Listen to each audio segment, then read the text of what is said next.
Akkam jirtu kabajamoota fi jaalatamtoota hordoftoota biiftuu Oro bakkuma jirtanitti nageenyi keenya kan kabajaatiif kan jaalalaa isin haa ga'u isiniin jenna. Ittaan suuraan oduu sa'a kanaa qabannee dhiyaannee jirra. Hangadhuma sagantaa kanaatti nu wajji turan affeerraa kenna kun biiftuu Oroodha keessani jajjabeeffadhaa. Laayik sheer godhuu hin dagatina akkasumas gama maatii chaanaala kanaa warreen dhufin sabiskiraayib godhuudhaan miseensa maatii chaanaala kanaa ta'uudhaan oduu wayitaawaa kan biyya keessattiif kan biyya alaa argachuudhaan ittiin bohaaraan affeerraa kenna affeeramtanii jirtu. Kallattimaan gara mata duree oduu amma qabadheetti yeroo dabru oduun jalqaba. Jalqaba irratti hordoftoota amantii kiristaanaatiin baga ayyaana masqalaatiin isin ga'e isiniin jennee jirra. Ayyaanni masqalaa yookaan immoo damaraa hordoftoota amantii kiristaanaatiin akka guutuu Itoophiyaatti har'a kabajama dabalata odeeffannoo kanaa qabna. Oduun itti aanu Afrikaatti Itoophiyaan intarneetii cufuun sadarkaa tokkoffaa irra teettee jirti dabalata odeeffannoo kanaa qabna. Oduun itti aanu icciti Jawaar Mohammadii fi jiraattonni saaxilaniin wal qabata kunis baha Oromiyaa naannawa magaalaa Dirree Dawaatti kan ta'edha. Iccitiin saaxilame kun maal akka ta'e qabannee jirra isiniin kenna. Oduun itti aanu oduu oolmaa Oromiyaati. Oduu oolmaa Oromiyaatti lolli Oromiyaa bakkoota garaagaraatti zoonilee fi godinaalee garaagaraa keessatti loltoota mootummaa bilxiginnaatiif waraana bilisummaa Oromoo gidduutti gaggeeffamu akkuma itti fufetti jira. Waraanni bilisummaa Oromoo lola bakkoota garaagaraatti gaggeeffamaa jiru kanarratti injifannoo argatuu beeksisee jira. Dabalata odeeffannoo kana isiniin kenna. Oduun itti aanu jeneraalonni waraana mootummaa raayyaa ittisa biyyaa cimaa ga'umsa qabu akkasumas amansiisaa ijaarree yeroo jedhanitti Jawaar immoo haala baacoo fakkaatuun deebii kenneefii jira. Deebii inni kennes gabaabsinee qabannee jirra isiniin kenna. Oduu biyya alaatiin lammiileen Masrii miidiyaaleen mootummaa Masriitii fi miidiyaaleen dhuunfaa Masrii pireezidaantii Ameerikaa Doonaald Tiraamp irratti duula miidiyaa haashtaag feek achiivimenti jedhu jalqabanii jiru. Dabalata odeeffannoo kanaa qabna. Guutuu oduu kanneeniitiif kan biroo wajjin isin wajjin kan turu ani Bariisoo Ganamooti. Guutuun oduu akka itti aanu kanatti wal duraa duuban isiniif dhiyaata. Hunda dura hordoftoota amantaa kiristaanaatiin baga kabaja ayyaana masqalaa itti geettan. Ayyaanni ayyaana milkii ayyaana gammachuu kan jaalalaa isiniif haa ta'u isiniin jennee jirra. Ayyaanni masqalaa yookaan immoo ibsa damaraa hordoftoota amantii kiristaanaatiin akka guutuu biyyattiitti har'a kabajama. Hordoftoonni amantii kiristaanaa akka biyyattiitti baadiyyaa fi magaalatti har'a ayyaana kana kabajuu qophii isaanii taasisaa jiru. Akka magaalaa Finfinneetti ayyaanicha kabajuuf qophiin gahaan taasifamaa jiraachuun himamee jira. Kantiibaa Adaanech Abeebee magaalaa Finfinneetti ayyaana masqalaatii fi ayyaana irreechaa sababeeffachuun hojiilee garaagaraa hojjetanii jiru. Ayyaanota kana sababeeffachuun hojiin dursa kennitee fi hojjette maaddii qooduudha. Maaddii qooddee jirti. Kutaalee magaalaa fi aanaalee hunda keessatti ayyaana masqalaa fi irreechaa sababeeffachuun harka qalleeyyiif manguddootaa fi akkasumas namoota deeggarsa barbaadaniif maaddii qooduun himamee jira. Hojiin lammaffaa aadde Adaanech Abeebee ayyaana sababeeffachuun hojjatte manneen jireenyaa namootaa qooduudha. Haaluma kanaan kantiibaan magaalaa Finfinnee aadde Adaanech Abeebee kutaa magaalaa Aqaaqii Qaallittiitti manneen jireenyaa 253 lammiilee oolmaa guddaa biyyaa oolan akkasumas lammiilee rakkoo hawaasummaa cimaaf saaxilamanii fi deeggarsa warreen hin qabneef dabarsanii kennanii jiru. Kantiibaa Adaanech Abeebee fuula miidiyaa hawaasummaa isaanii irratti akka beeksisanitti ganna kana baatiiwwan 3 keessatti walumaa galatti manneen jireenyaa 3,000 ol ijaaramanii kanneen keessaa jiraattota dursi laatamuu fi qabuuf manneen 1,924 dabarsamanii kennamanii jiru jettee jirti. Oduun itti aanu Afrikaatti intarneetii cufuun Itoophiyaan sadarkaa tokkoffaarratti jirti jedhamee jira. Afrikaatti bara 2016 as intarneetiin si'a 190 cufamee jira. Itoophiyaan immoo intarneetii cufuun dursarra jiraachuun gabaafamee jira. Akka Afrikaatti bara 2016 kaasee hanga 2024tti intarneetiin yeroo 190 cufamuu kan ifoomse qorannoon haaraan Itoophiyaan kophaa isheetti yeroo 30 cufuun akka ardichaatti sadarkaa jalqabaa irra jiraachuu eeree jira.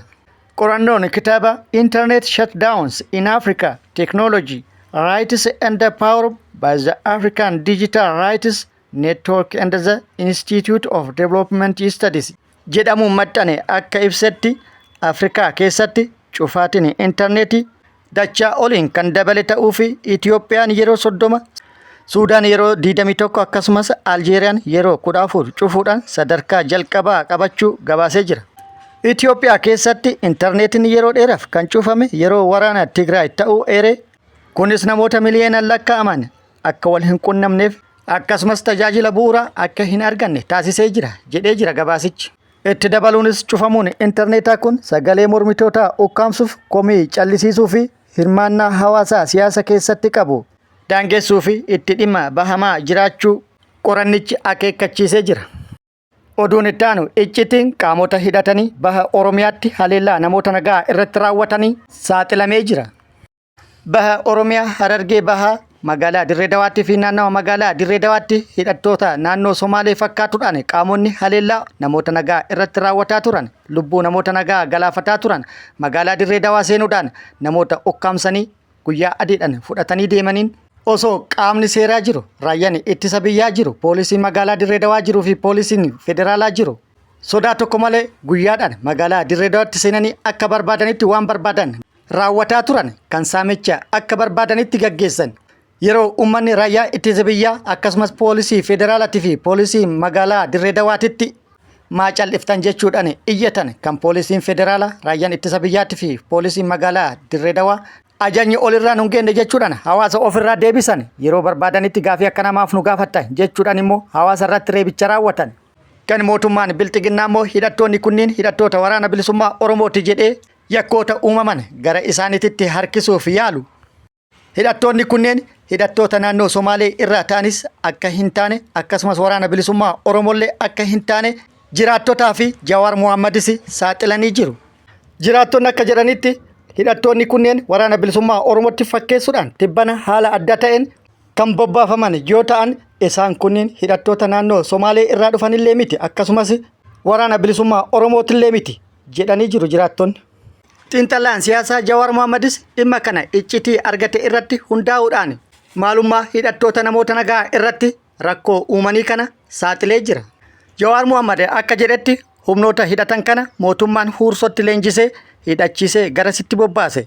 Humnoonni kunniin akka barbaadanitti magaalaa Dirree Dawaa guyyaadhaan seenanii abbaa barbaadan fuudhanii ba'u abbaa barbaadan ajjeesu waan barbaadan dalaguu kan danda'anii fi ergamtoota mootummaan bobbaase waan ta'aniif jedhee jira. Humnoonni mootummaan waraana bilisummaa Oromootitti fakkeessuun bobbaase kunneen humnoota waraana mootummaa kaaniin wal beeku wal quba qabu jedhee jira. Raayyaa ittisa biyyaallee ta'ee humni poolisii taa'ee ilaaluun kanaaf jedhee jira.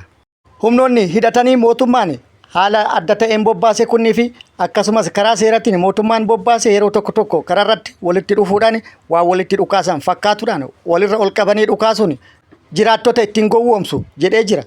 Jawaar Mohammad itti dabaluunis humnoonni kun humnoota hidhattoota naannoo Somaaleetillee miti humnoota waraana bilisummaa Oromootillee miti jechuudhaan dhugaa jirtu lafa kaa'ee jira. Dhumarratti mootummaan humnoota kana bobbaasee gochoota yookaan yakkoota gara jabummaa kan raawwachiisaa jiruuf uummata ittiin shororkeessuuf jechuudhaan Jawaar Mohammad dubbatee jira.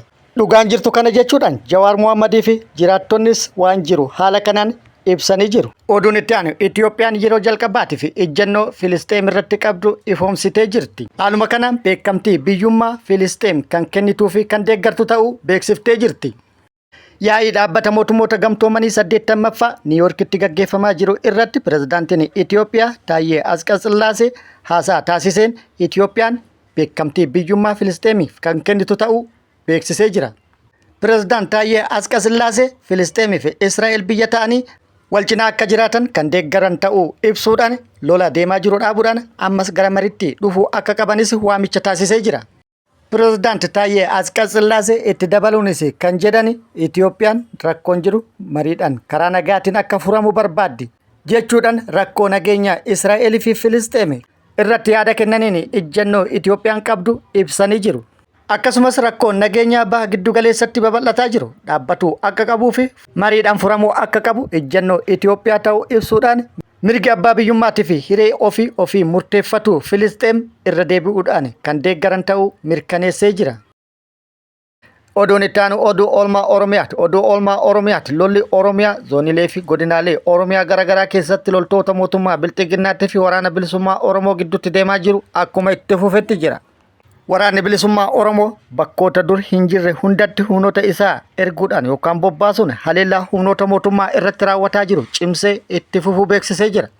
Haleellaa humnoota mootummaa Bilxiginnaa irratti raawwataa jiruunis humnoota mootummaa Bilxiginnaa hedduu hojiin ala taasisuun injifannoo gagabbataa argadhe jedhee jira. Haaluma kanaan waraanni bilisummaa Oromoo lixa Oromiyaatti fufteedhaan bakkoota garaagaratti haleellaa raawwateen injifannoo argadhe jedhee jira. Har'a fulbaana 26/2025 barraaqaan lixa Oromiyaa Horroo Guduruu Wallaggaa Aanaa Horroo bulchiinsa magaalaa Baqqaleetti haleellaa humnoota mootummaa Bilxiginnaa irratti raawwatee miidhaa guddaa irratti dhaqqabsiisuun injifannoo irratti argatu waraanni bilisummaa Oromoo beeksisee jira.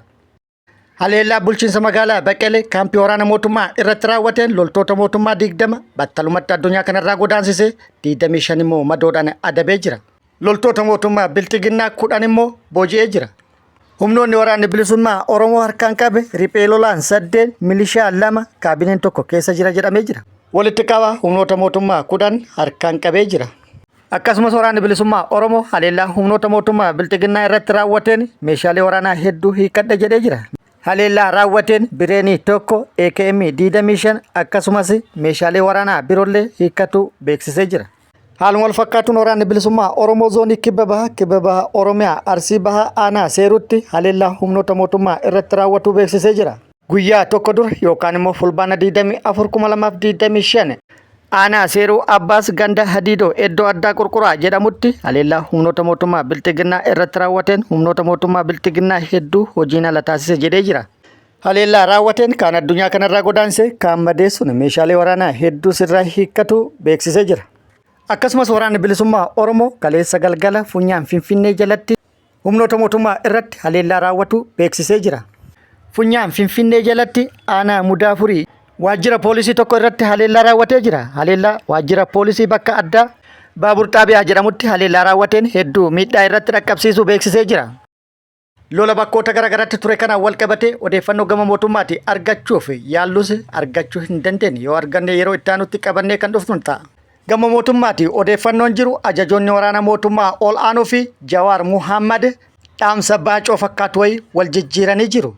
Ajajoonni waraana mootummaa ol aanoon raayyaa ittisa biyyaa cimaa ga'umsa qabu amansiisaa ta'e akkasumas akka gaafa Afrikaatti miti akkuma addunyaatittuu dorgomaa ta'e ijaarree jirra jedhanii yeroo dubbatanitti Jawaar Muhammad immoo haala nama seeqachiisuun kuni soba ofiin sobina yeroodhaan mala dhayadhaa jechuudhaan deebiseefii jira.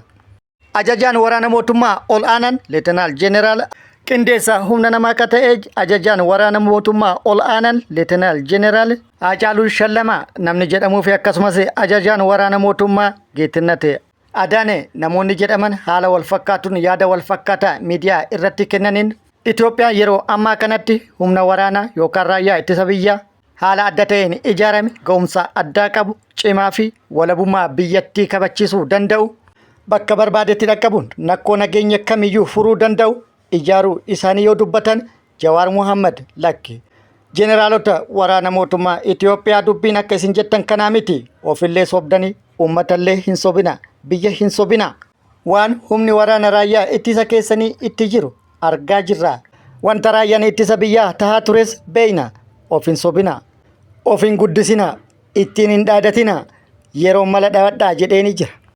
Raayyaan ittisa biyyaa keessan ilmaan hiyyeessaa baatii sadiin guurtanii dirqaman leenjii gahaa osoo hin kennineef bobbaaftan lola kaabaa irraa jalqabe naannoo Amaaratti fi naannoo Oromiyaa keessatti harca'e ammaayyuu dirqamaan ilmaan hiyyeessaa kan umriin ga'ee fi kan hin ga'inis gara mooraa leenjitti guuraa jirtanii.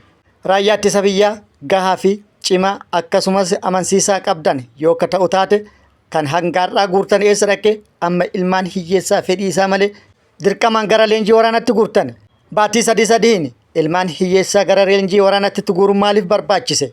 Dhugaan jirtu akka isin jettan osoo hin taane raayyaan ittisa biyyaa keessan harca'e isin harkaa dhume ka hafe ittiin guutuu fi ilmaan hiyyeessaa kan ittiin adamsaa jirtani kuni dhugaa jirtuudha kana liqimsaa mala dhawadhaa jedheeni jira.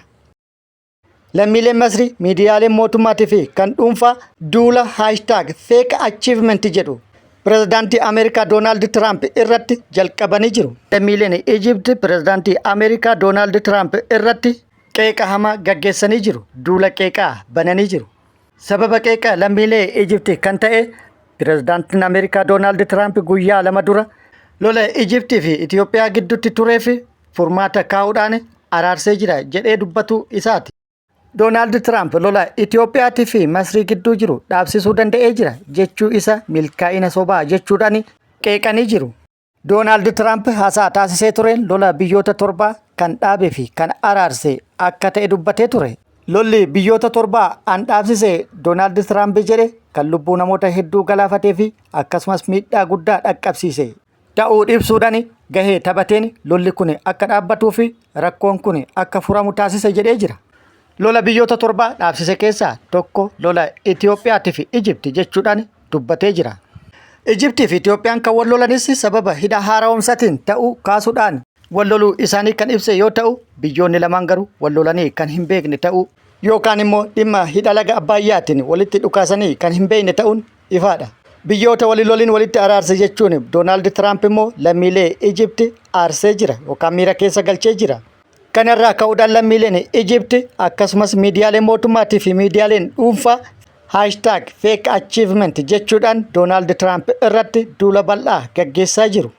Oduun itti aanu Israa'el dooniiwwan gargaarsa namoomaa nyaata fi qoricha fe'anii Awurooppaa fi biyyoota garaagaraa irraa gara Gaazaa imalaa jiran akka haleeltu beeksiftee jirti. Biyyoonni Awurooppaa immoo dooniiwwan kana keessa lammiileen isaanii waan jiraniif lammiilee ofii eeguuf Israa'el haleellaa ni raawwatti taanaan tarkaanfii waraanaa akka fudhatan beeksisanii jiru. Erga Israa'el ijjannoo isii kana beeksiftee booda muddamni siyaasaa biyyoota addunyaa fi Israa'el gidduutti hammaatee jira. Biyyoonni Awurooppaa gargaarsa namoomaa akka Gaazaa qaqqabuuf doonii waraanaa wajjin gara Gaazaa erguu jalqabanii jiru. Israa'el doonii waraanaan ergamu irratti tarkaanfii yoo fudhatte Awurooppaa wajjin akka waraana jalqabdeetti fudhatama jedhamee jira. Waan ta'u immoo of duratti nu agarsiisa. Gara biraatiin immoo mormiin biyyoota addunyaatiin yookaan hooggantoota biyyoota addunyaatiin Israa'el irratti cimee jira. Yeroo ammaa kana Israa'elin kan deeggaru Ameerikaa qofa ta'ee jira.